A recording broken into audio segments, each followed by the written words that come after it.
Actividad de laboratorio 11.2.4.7. Examinar Telnet y SSH en Wireshark. Topología. Aquí vemos la topología que a continuación vamos a poder simular en parte esta práctica, ¿no? Con esta topología. Tabla de direccionamiento. Como vemos aquí, tenemos la tabla de direccionamiento de nuestra topología. Como objetivos tenemos primero configurar los dispositivos para el acceso por SSH, y en la parte 2 examinaremos una sesión Telnet con Wireshark, y en la parte 3 examinaremos una sesión SSH con Wireshark. Estas últimas dos partes no la podemos simular, por lo tanto utilizaremos la información que nos da esta misma actividad de laboratorio. Como aspectos básicos, en esta actividad de laboratorio nosotros configuraremos el router para que acepte la conectividad SSH y usaremos Wireshark para capturar y ver las opciones de Telnet y SSH. Esto demostrará la importancia del cifrado SSH. Como nota podemos decir que vamos a ocupar el router 1941 y una PC, un simulador de PC en el programa Cisco Packet Tracer. Y la otra nota es asegurar que el router y switches no hayan tenido una configuración inicial. Como recursos necesarios, ya dijimos desde el router, la PC, los cables de consola y los cables Ethernet. En la parte 1 configuraremos los dispositivos para el acceso por SSH. En esta parte estableceremos la topología de red y configuraremos los ajustes básicos como las direcciones IP, de la interfaz, el acceso al dispositivo y las contraseñas. Entonces, como paso 1 realizaremos el cableado de red tal como se muestra en la topología. Entonces volvemos a nuestra topología y vemos que vamos a utilizar el puerto Gigabit Ethernet 01, que será conectado a nuestra PC. Bien, luego de eso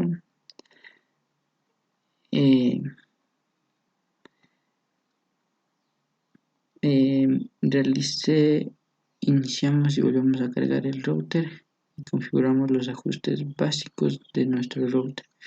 Accedemos al router mediante el puerto, configuramos los nombres de dispositivos como indica el direccionamiento,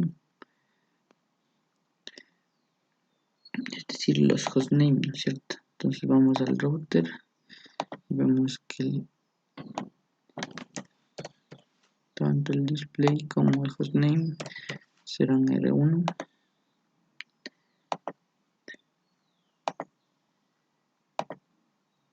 Y de nuestra PC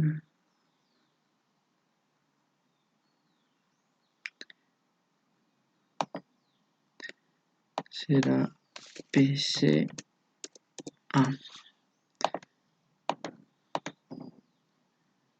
Bien. Luego inhabilitamos la búsqueda de DNS y asignamos class como la contraseña cifrada de S y Cisco como la contraseña de la consola y Cisco como la contraseña de BTIE y habilitamos el inicio de sesión. Encriptamos las contraseñas de texto no cifrado y creamos un banner que habilita todo que el dispositivo no está prohibido y configuramos y activamos la interfaz G01 utilizando la tabla de direccionamiento. Entonces, como vemos en nuestra PC,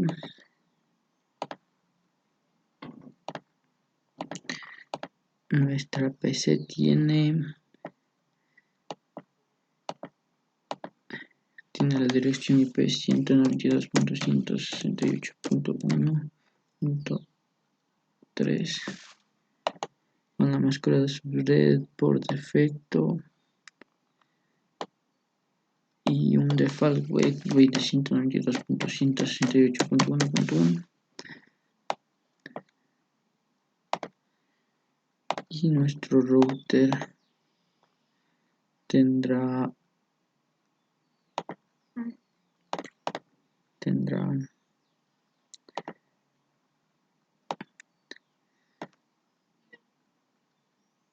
en el gigabit de Ethernet, la IP o el gateway como IP, ¿no es cierto? 192.268.1.1. Vamos a no crear de su red por defecto, ¿no? Y lo encenderemos. Probaremos a ver si existe conexión entre los dos y como vemos hemos configurado de manera correcta.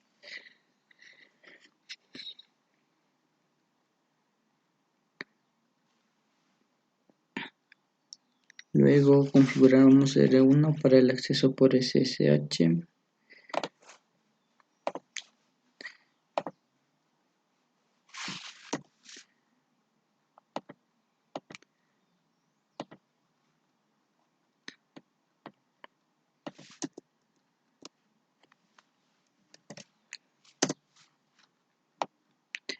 Bien, entonces entramos a configurar el terminal. Volvemos a hacer lo que hicimos en la práctica anterior, que es el comando IP main name ccna y un mediolab.com.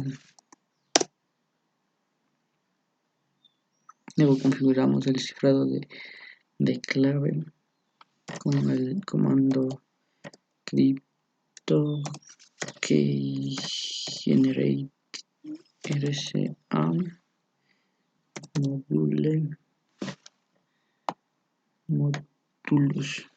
2024.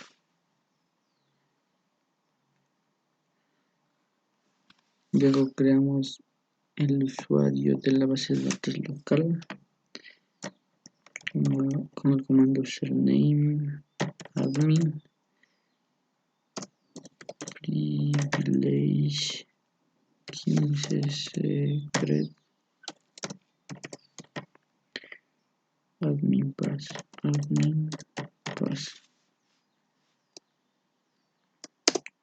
y habilitamos el telnet y el SSH con el comando line bty04 transport input telnet SSH y cambiamos el método de inicialización para utilizar la base de datos local con el comando login local y terminamos. En el paso 6 guardamos la configuración con el comando copy running startup. Bien. Y luego vamos a configurar la PCA con una dirección IP y una máscara de subred, que ya lo hemos hecho. En la parte B configuramos una puerta de enlace predeterminada que ya está de acuerdo a la tabla de direccionamiento y verificamos la conectividad de la red Agapin AR1 desde la PCA. Si falla tenemos que resolver los problemas en conexión. Entonces aquí mandamos un link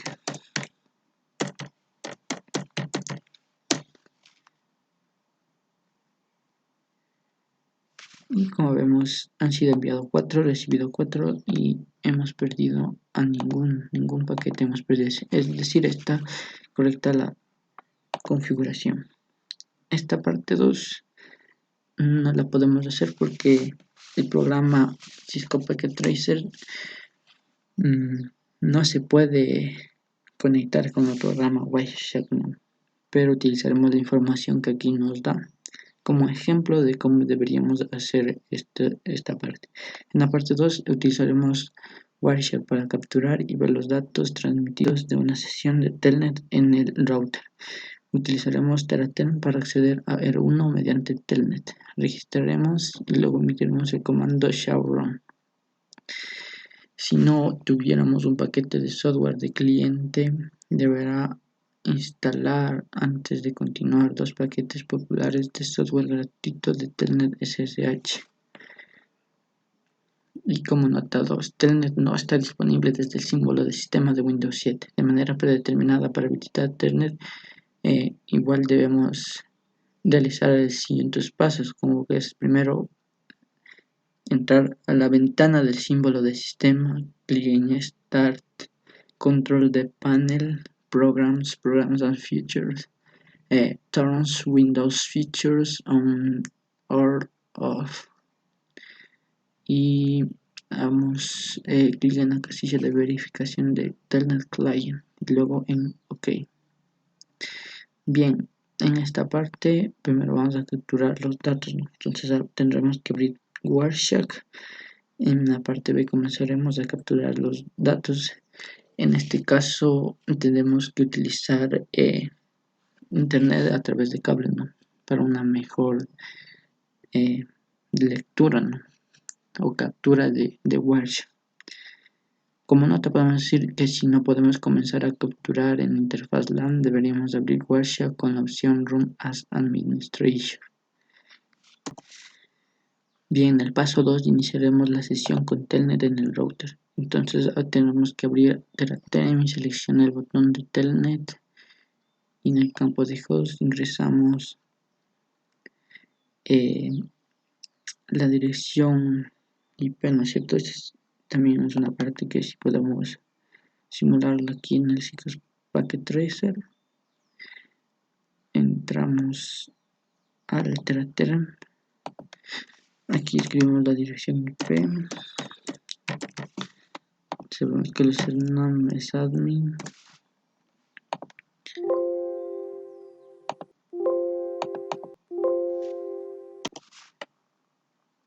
Entonces, en este ejemplo, ¿cuál es el puerto de TCP determinado para las sesiones Telnet? Como vemos aquí, es el puerto 23. B. En una petición del username ingrese admin y en la petición de password admin pass. Estas dos peticiones se generan porque se configuró las líneas BTY para que utilicen la base de datos local con el comando login local. Se emite el comando show run, ingrese exit para cerrar la sesión Telnet y Teraterm y detenemos la captura en Wireshark. Luego aplicamos un filtro en Wireshark para que solo nos muestre los paquetes Telnet. En el paso 5 utilizamos la función follow TCP stream, seguir el stream de TCP en Wireshark para ver la sesión de Telnet. Aquí hacemos clic en el botón derecho en una de las líneas de Telnet y en la sección de Packet List de Wireshark y en la lista desplegables seleccionamos follow TCP stream. Como vemos se nos desplegará el siguiente comando y en la siguiente ventana, y en la ventana de Follow TCP Stream mostraremos los datos para su sesión de Telnet con router. Toda sesión y contraseña se muestran como un texto no cifrado. Observe que el nombre del usuario y el comando showrun que ingresó aparecen con características duplicadas. Esto se debe al ajuste de eco que el Telnet para permitir ver estos caracteres que escribe en la pantalla. Cuando terminemos de revisar la sesión Telnet en la ventana Follow TCP Stream, hacemos clic en Close. En la parte 3 ahora vamos a examinar la sesión SH con Wireshark. En la parte 4 deberá usar el software Teraterm para establecer la sesión de SSH con el router. Se usará Wireshark para capturar y ver los datos de la sesión. Entonces abrimos Wireshark y comenzamos a capturar los datos en interfaz LAN. En el paso 2 iniciamos la sesión SSH con el router. Hacemos lo mismo que la anterior, ¿no? Abrimos Teraterm, ingresamos la dirección del C01, damos a OK. Y aquí en cambio, ¿cuál es el puerto TCP predeterminado que se utilizará para las sesiones de SSH? Es el puerto 22, como nos muestra aquí, ¿no? En la Parte B. La primera vez que establecemos la sesión SSH con un dispositivo se genera una security warning para comunicarle que no conectó ese dispositivo anteriormente. Este mensaje es parte del proceso de identificación de advertencia de seguridad y luego continuar. Bien, nos aparecerá la siguiente ventana y esta ventana de autenticación de SSH ingresaremos el admin en username. Como sabemos, pondremos admin y la contraseña admin pass, o aquí lo veremos como passphrase. Bien, luego que se estableció la sesión SSH en el router, el software parece muy similar a una ventana de comandos. En ese símbolo de sistema imitamos el comando showrun. Luego de haber escrito el comando, saldremos de la sesión emitiendo el comando exit. Detenemos la captura y ahora, en cambio, en el anterior aplicamos un filtro telnet, ahora aplicaremos un filtro SSH. Utilizaremos la función follow tcpstream en Wireshark para ver la sesión de SSH. Haga clic con el botón derecho en una de las líneas SSH versión 2 en la dirección packet list de Wireshark y en la lista desplegable seleccionamos follow tcpstream. Examinamos la ventana follow tcpstream en la sesión SSH. Los datos que vemos o que se cifraron son ilegibles y comparamos los datos de la sesión SSH con los de telnet. ¿Por qué se prefiere SSH en lugar de telnet para las conexiones remotas? SSH lleva a cabo una autenticación con un dispositivo y le hace saber si es la primera vez que conecta el dispositivo. En cambio, telnet protege la sesión al encriptar todos los datos. Luego de haber terminado la sesión SSH, en la ventana hacemos clic en la opción cerrar y cerramos también Wireshark. Como reflexión, ¿cómo brindaría acceso a un dispositivo de red a varios usuarios, cada uno con un nombre de usuario diferente? Se agregaría el nombre de usuario y la contraseña de cada uno de los usuarios a la base de datos local mediante el comando username. Muchas gracias.